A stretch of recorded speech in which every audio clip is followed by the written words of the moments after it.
We don't need to have the London kill zone to be a day trader. You don't need the London kill zone to be entering with your higher time frame setups as a day trader either. There's a way of using day trading concepts to facilitate an entry on a longer term higher time frame sets. There are two essential times of the day IPTA refers to reset. The daily candle can point the ideal entries for all styles of trade. Power 3 refers to the open, the rally or decline, and then close. Obviously for an up close day or bullish day, we would see the open near the low of the day, a small little wick below the opening price, an expansion move or range expansion, then a close that typically closes just a little bit off the high of the day. The open or openings, it's the 0 GMT, and then obviously everyone knows about the midnight New York time, that opening price on an hourly chart. That's what we're looking for. If you understand the daily range and you understand what IPTA is going to do, or most likely to do, let's say it that way, and you understand where you're at in the PD array matrix, where are we moving from? Are we moving from a discount up into a premium, or are we moving from a premium down into a discount? Knowing that gives us directional bias. It gives us an understanding of what we should be looking for, being a buyer or seller. We're going to be looking at IPTA true day open, and this is reset. The daily candle at 0 GMT, that's our beginning reference point for IPTA. That's true day opening. But then there's true day, as I refer to it when I'm trading London using the midnight candle in New York. What we're really doing is this: we're looking at the opening price and we're waiting for the opposite to occur in the daily range. When we're bullish, we're going to be buying near the low of the day or near the opening. The $1 million question is, how much lower from the opening will it go if it's going to be an up close? It's been staring at you all this time. It's been in your charts every day and you don't pay any attention to it. This little hyphenated little dash that appears on all the daily candles, or not candles, but open, high, low, close bar, that little opening hashtag tick to the left of your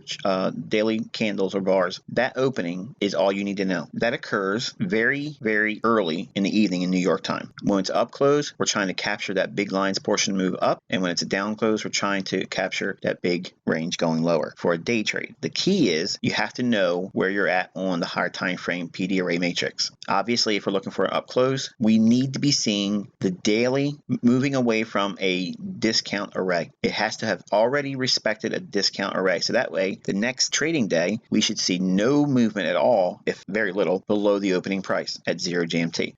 So let's assume for a moment we have watched our daily chart trade down into a discount PD array, and we're expecting bullish prices now. Institutional order flow has been bullish. We've come down into a level that would be expected to be bullish on a daily time frame. We've hit a bullish order block, and price has shown a willingness to rally away from that. The very next day at 0 GMT, we're going to look at that opening price. That's your classic London setup. The London protraction, you may not be able to see it. You can't be there to watch it. You can't participate, if you will. What we look for is, yes, the opening price, but we have already arrived at what? We would expect that move down anyway. That's what we're looking for, that Judas swing, that protractionary state in the market where price goes lower to seek liquidity to make a move higher with an up close. All we need to know is, are we more likely to go higher or more likely to go lower? So if we set our daily bias based on the daily PD arrays and if the data ranges and the quarterly shift is still bullish, everything that's significantly pointing higher, if we're in a seasonal tendency for bullish prices, if it's a Monday, Tuesday, or Wednesday, it's a loaded deal. The main thing is we have to see price having already respected a daily discount PD array. And then the very next trading day, you're looking at the 0 GMT opening price. For those individuals that want to trade Asia, but have the effects of London open, this is how you do it. So why 0 GMT? Well, you already have central bank dealers range closing right now. At 0 GMT, you know what the central bank dealers range is most likely going to provide you in terms of standard deviations. Wait a minute, I'm just going to buy it at 0 GMT?